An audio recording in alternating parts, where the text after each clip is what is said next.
आइए आपको बताते हैं कॉम्पिटिटिव एग्जाम के कुछ क्वेश्चंस जिसे फेसबुक पर कुछ बच्चों ने मुझे सेंड किया था। ठीक है, तो ये दो सवाल है मेरे पास, एक का सोल्यूशन अभी हम लोग बताते हैं। तो सवाल है 625 का पावर 55 और 128 का पावर 31 और find the sum of digit, यानी इसके पावर को इतना बार मल्टीप्लाई करने पर, इसे इतना बार मल्टीप्लाई करने पर जो डिजिट आएगा उसका सम बताना। तो ये तो संभव ही नहीं है मल्टीप्लाई कर पाना, ठीक है ना, लेकिन कुछ हद तक बनाया जा सकता है। जैसे देखिए, जब भी इस तरह का सवाल आए तो 625 है, यानी इसको लिख सकते हैं क्या 5 का पावर 24। तो क्या इसे लिख सकते हैं क्या 5 का पावर 4, ठीक है, और ये 55 को अपनी जगह पर रहने देते हैं, इनटू ये 128 है, यानी ये 2 का पावर 7 हो सकता है, पावर 31, ठीक है। 2 को 7 बार मल्टीप्लाई कीजिएगा तो 128 आ जाएगा, ठीक है ना।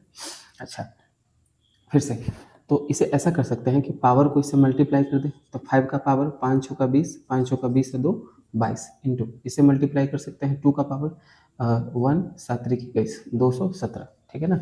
यहाँ पर 8 क्लास का एक्सपोनेंट एक चैप्टर है, हमने उसका फार्मूला यूज किया है, अब ध्यान में होगा इसका फार्मूला अगर होगा ए का पावर m गुने ए का पावर n, तो ऐसा आप इसे लिख सकते हैं m गुने n, ऐसा। अब ध्यान से देखते हैं, अब इसका भी मल्टीप्लिकेशन संभव नहीं है, लेकिन अगर दोनों का पावर अगर सेम हो जाए तो कुछ हद तक मिनिमाइज किया जा सकता है। अगर दोनों के पावर को थोड़ा कुछ हद तक हम लिख सकते हैं सेम करके। अच्छा, 5 का पावर 220 है, तो इसे ऐसा भी तो लिखा जा सकता है ना, 5 का पावर 217, ठीक है। बेस सेम रहेगा तो पावर का फिर से एडिशन हो जाएगा, 205 का पावर 220 ही आ जाएगा हमें, ठीक है।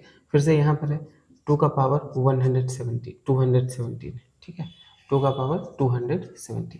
अब ध्यान से देखिए, आपने सीखा होगा कि बेस पावर अगर सेम रहे तो बेस का मल्टीप्लिकेशन हो सकता है, ठीक है, पावर को कॉमन कर सकते हैं, यानी ए का पावर m इंटू बी का पावर अगर m हो तो बेस का मल्टीप्लिकेशन होगा और पावर को हम कॉमन कर सकते हैं। ऐसा एक्सपोनेंट में चैप्टर में पढ़ना है, तो हम लोग ऐसा ही करने वाले हैं, ठीक है। तो उससे लिए क्या लिखेंगे, 5 का पावर 3 को ऐसा लिख सकते हैं कि 125 गुने इसको इस पर बैठाएंगे, यानी 5 दूना 10, पावर का मल्टीप्लिकेशन हो, बेस का मल्टीप्लिकेशन होगा, पावर कॉमन आ जाएगा 217।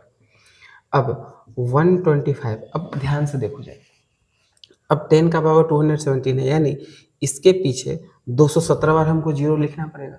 लेकिन सवाल क्या पूछा था कि find the sum of digit, यानी ये पूरे सॉल्व होने के बाद जो डिजिट आएगा उसका सम क्या होगा।